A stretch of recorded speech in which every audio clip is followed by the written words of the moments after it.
I could get us to the beach in time for sunset. Thomas coolly leaned against his car and dared Amelia with a boyish confidence. I drive fast. Amelia gave him a teasing grin. I don't doubt you do. The joyride was a tempting offer. Amelia imagined herself in the red sports car, window down with her hair blowing in the South Beach air. Her pulse raced at the idea of an impulsive night after 6 years of sensible decisions. Becoming a single mom at 19 had forced her to grow up fast, while she watched her college friends dive into wild romances and adventures. She wanted to say yes, but was also feeling guilty for having left Max alone at home all night. Plus, what was she supposed to do when it came time for Thomas to drive her back? She couldn't exactly give him Prince Calderon's estate as her home address. Keeping Max's paternity a secret was turning out to be tricky in more ways than one. Sensing her hesitation, Thomas coaxed her with a sly smile. Or maybe you'd rather be in the driver's seat? He cocked his head. I'm happy to let you steer me anywhere you want to go. Amelia bit her lip regrettably as she decided to be responsible. It's not that I don't want to, but I've been out all day and I have a son to get home to. Thomas studied her with a charming ease. Damn, I think I'm jealous of a 5-year-old. He's cuter than me, isn't he? Amelia chuckled. Cooler, too. His bed is a race car. He pressed his lips together. Shit, that is cool. Is he taking applications for stepdads? Surprised by the forward joke, she quirked a brow.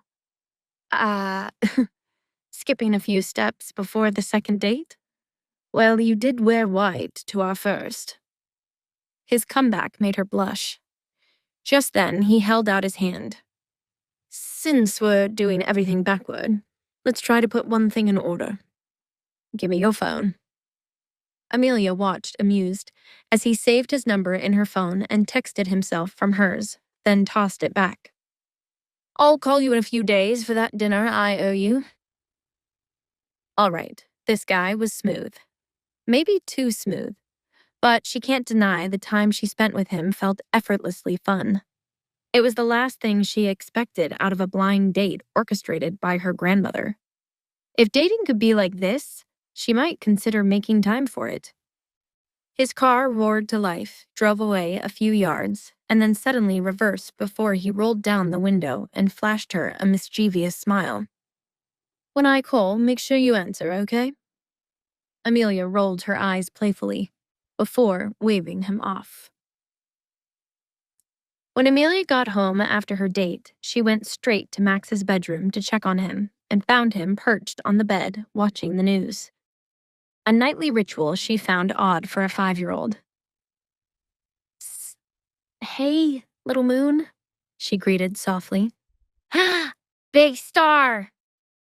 Max exclaimed, jumping off the bed to give her a tight hug. How was your blind meeting? Blind date, she corrected, laughing. It was not bad. He was a perfect gentleman, she added, leaning in to whisper. And almost as cute as you. Is he your boyfriend now? What's his name? Max asked with bright eyes. That's not how it works, my love, Amelia said with patient care. But if things work out, I promise I'll tell you. Max gave a sleepy nod, and Amelia turned off the TV. Time for bed, okay? A groggy Max proudly shared. Daddy was on the news today. Amelia looked at him sweetly. Oh, yeah? How'd he do? Max fought sleep as he spoke. He was at the Spanish consulate? Amelia prompted gently. Yes, the Spanish consulate. Talking about, defense stuff? Max mumbled before falling asleep mid-sentence. Amelia pressed a soft kiss to his forehead and retreated to her bedroom. Amelia took a warm shower to refocus from her date to work mode, so she could sit to study for her upcoming certificate exam. It was scheduled for tomorrow and would determine whether her internship would keep her on to work with them as a translator. So it was important she thoroughly prepared. Just then, she realized she was missing another reference book, and she knew exactly where it was likely misplaced. She slipped on her robe and padded over to the study. There, she was surprised to see Javier seated in his leather armchair, reading a book. His aura felt darker than usual, and he didn't bother to look up when she entered. She paused when she remembered last night's kiss, but reminded herself they both agreed it was nothing and they'd move on. So she tried to act unbothered and do just that. Hello? Late night reading? She asked, stepping inside. He kept his gaze fixed on the pages and gave a simple grunt. That's it? Not even a full word? Who knew the grouch was so precious about his reading time? Whatever. Who needs pleasantries anyway? Amelia decided to ignore the surly prince and quickly get what she came here for. She searched the shelves for her book, and of course, it was just slightly out of her reach.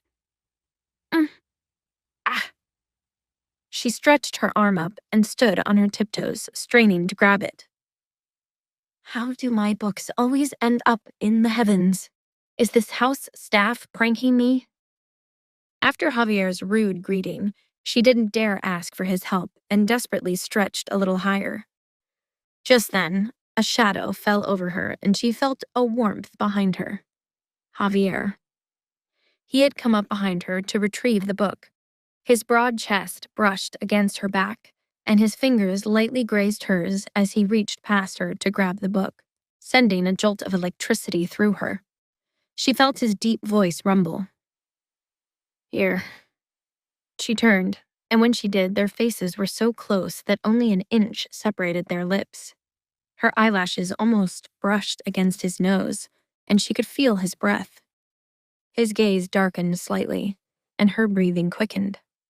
Flustered, she pressed herself closer to the bookshelf in an attempt to create some distance. But, with her sandwiched between him and the bookshelf, her effort was futile. He narrowed his eyes as he handed her the book. So stubborn. Didn't learn from last time. Amelia cleared her throat of nerves and sniped back. How could I disrupt the prince's reading for such a trivial request? The air between them felt charged. He seemed to be in a bad mood. But why? Just because she didn't ask him to get her a book? Was this a male ego thing she didn't understand? His low voice broke her thoughts. How was he? Who? She stammered, her thoughts scattered. Your blind date. His tone was cool, his expression unreadable. She froze, surprised that he knew. Stalking me again? Amelia assumed he would back away, but instead he leaned closer, resting his hand on the bookshelf, pinning her in place. Planning to pursue it further? Perhaps. You seemed sweet, she murmured, bracing against the bookshelf. Javier's expression darkened further. Sweet, huh? And to think just the other day you berated me for ruining the great love you had with Charles. Are you so fickle that you already forgot about him? His words cut into a deep wound, but Amelia refused to let him see that they stung. I was drunk. I told you I don't like him anymore. Javier scoffed in disbelief.